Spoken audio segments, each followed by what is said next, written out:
Welcome to the deep dive. We are taking that stack of sources you sent us today, pulling out the really vital bits of information and giving you the fast track to being genuinely well-informed. That's right. Our subject today was a big one. A massive flashpoint in pop culture. Disney's highly anticipated live-action adaptation of Rapunzel. Absolutely. And our mission here is pretty clear. Cut through all the noise, incredible amount of noise, and the specific, often kind of sketchy rumors flying around. Right. And really trying to understand the deeper context, race, casting, fan expectations, all the stuff that's driving this really intense discussion. We've pulled together reports from, well, everywhere, online scoopers, historical background, the works. Okay, let's unpack this then, because we've seen other classic Disney roles recast with actors of color recently. But this Rapunzel thing, it just seems to have the maybe the emotional investment cranked up to 11. Why? Why is this particular casting moment so sensitive right now? It fundamentally comes down to precedent, specifically the success and the, frankly, enormous cultural impact of the live action, the Little Mermaid casting. Ah, okay. Halle Bailey as Ariel. Exactly. That decision, casting a Black actress as Ariel, it wasn't just like a one-off diversity hire in their eyes.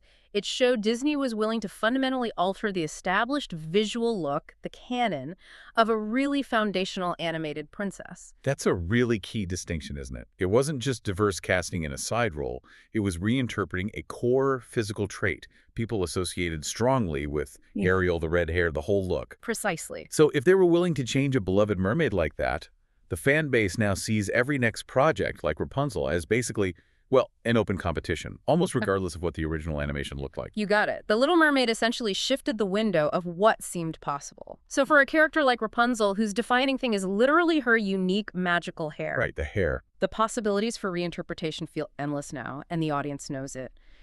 And, well, that really sets the stage for the intense polarization we're seeing. Okay, let's get into the specifics then. Yeah. We really have to address the most persistent rumor, the one that's been circulating most widely. It centers on the actress Avantika Vandanapu. For you listening, what exactly is the chatter claiming about her? Yeah, so sources from, numerous online fan communities, specialized scoop reports, things like that, they've strongly linked Avantika Vandanapu to the role. She's a very accomplished young actress, South Asian descent, born in the U.S., and she definitely has a growing profile in Hollywood. And what are the claims specifically saying? Is it just, oh, she auditioned, or is it suggesting it's, further along than that? Well, the reports vary, but they escalate pretty quickly. Some just position her as, like, a contender. Okay. But the more aggressive and honestly more widely shared unverified claims stated she was a solid frontrunner. Wow, okay, frontrunner. Yeah. And even more sort of concrete-sounding details circulated, suggesting she had done specific screen tests for the lead role, which, implies the casting process was pretty advanced and maybe even focused on her. This brings up a really essential point about the information you're getting, right? We need to talk about reliability here. Where is this news actually coming from? And why should you, the listener, maybe be a bit skeptical? This is crucial. Understanding the, let's call it the entertainment ecosystem matters. Yeah. These claims, they generally originate from unverified entertainment scoopers, often anonymous accounts on social media, dedicated fan forums. So not the big industry papers. Definitely not. Not Variety, not The Hollywood Reporter. These aren't official press releases from the studio, not by a long shot. But then why do these scoopers suddenly seem to hold so much power? Like they generate global news cycles based on what feels like a whisper sometimes. Well, they fill an information vacuum, don't they? Studios operate in near silence, especially on casting, but fan hunger for news is immediate, it's constant. And these scoopers, they often have some minor industry connections. Maybe someone heard something from someone. And sometimes, let's be honest, the studios themselves might even leak selective, unconfirmed info. Really? Why do they do that? To gauge public reaction, maybe? Test the waters for potentially controversial casting decisions. It's like a cheap form of market research almost. I see. So, yeah, while Avantika might have screen tested, we don't know for sure the announcement that she was a frontrunner. That was likely pushed out through channels designed to get a reaction, not necessarily to confirm a fact. That's a really crucial distinction. It almost weaponizes the rumor mill, doesn't it? It can feel that way. So despite this whole story being basically unconfirmed speculation, and not just from Disney, but even from the major trade papers, what happened when the Avantika rumor broke, what was the immediate public reaction like? Unfortunately, the reaction was swift and pretty toxic. The reports we looked at noted the actress was targeted with a significant amount of racist backlash online. Yeah, this wasn't just, casual debate about casting choices. It was intense pushback against the very idea of a non-white Rapunzel. Very similar to the kinds of cultural resistance we saw during the initial Little Mermaid casting discussions. So it highlights that even the rumor of diverse casting can now trigger this huge polarized reaction, often way out of proportion to how certain the news actually is. Exactly. It's become incredibly sensitive. It's a sobering reminder, definitely. Okay, let's shift gears a bit. Moving from that specific rumor and the frankly awful backlash, let's talk about the broader, more fan-driven speculation. Because, fueled by that Little Mermaid precedent you mentioned, Right. there seems to be immense support building online for casting a black actress as Rapunzel. Tell us about that conversation. Yeah, absolutely. Following the visibility and ultimately the box office success of The Little Mermaid's diverse casting, there's been widespread social media discussion, dedicated fan campaigns popping up, all coalescing around the idea of casting a black actress in the role of Rapunzel. And this isn't just sort of passive wishing. Fans are actively putting forward names, lobbying the studio online. It's quite organized in places. And what's interesting about this speculation, I think, is that it's not just about ethnicity for its own sake. It's also about creatively tackling that central magical aspect of the character, the long, enchanted hair. What kind of creative ideas are fans putting out there for handling Rapunzel's iconic golden locks in a, new context? That's where the discussion gets really insightful, actually. Online debates have focused heavily on the visual potential. People are proposing that the magical element could be perfectly beautifully realized through, say, long, elaborate locks or braids. Okay. Right. This approach allows filmmakers to embrace diversity while potentially enhancing the story's visual mythology. Moving beyond just the straight blonde hair we saw in the animated version, Tangled, it shows fans are really ready for a sophisticated visual reinterpretation, one that respects the core magic of the fairy tale but isn't limited by the previous cartoon. If we connect this to the bigger picture, Yeah. the argument against diverse casting often leans heavily on preserving the quote-unquote original look, right? Usually, yes. But Yeah.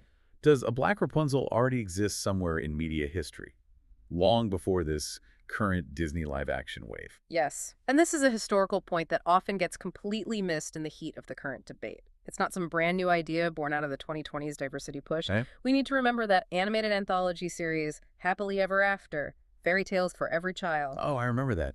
From the 90s, wasn't it? HBO? Exactly. It ran from 1995 to 2000 on HBO. And it featured classic fairy tales reinterpreted with diverse cultural backdrops and casts. It was fantastic. Yeah, it was groundbreaking at the time. Yeah. Absolutely. And the Rapunzel episode specifically, it had an all African-American cast. In that version, Rapunzel was clearly and, beautifully depicted as a black character. This was decades ago, long before Disney even considered doing these live-action remakes. What's fascinating there is that this 90s version kind of serves as concrete evidence against that purist argument, doesn't it? It really does. It establishes that the character is robust enough, the story universal enough, to support diverse interpretations without somehow diminishing the magic or the core tale. Precisely. It challenges the assumption that the Tangled animated look is the only valid visual interpretation of the original Grimm fairy tale. Historically, other creatives have always seen the potential for broader representation within these classic narratives. It gives a pretty strong foundation for the current fan support, actually. Okay, so let's try and synthesize all this for you listening. We've got intense speculation swirling around. We have specific rumors like the Avantika one leading to really intense, nasty backlash. We have organized fan support for a black Rapunzel based largely on the Little Mermaid precedent set by Disney itself.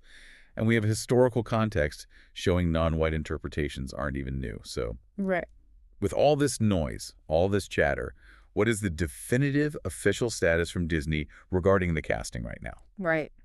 Despite the global focus, the really intense discussion, and specific names being thrown around constantly, the official status from Disney is silence. Nothing. Nothing official. The casting decision remains one of the most closely guarded secrets in Hollywood right now. So the definitive takeaway for you is this. Any specific names you see circulating right now, whether it's Avantika Vananapu, a fan favorite black actress, maybe even a white actress, it's all currently just rumors, or maybe calculated leaks. That's the bottom line. There has been absolutely zero confirmation from the studio. It really feels like a wide-open competition that's being fought out mainly in the court of public opinion online. And what's truly fascinating here, I think, is how this whole ecosystem of unverified online claims has generated arguably more intense real-world reaction, more toxic debate than an actual confirmed news release probably would have. The anticipation itself, the not knowing, has become the story. Yeah, that's a great point. Yeah. So we've covered the official silence from Disney. We've looked at the specific South Asian actress rumor and the negative backlash that followed.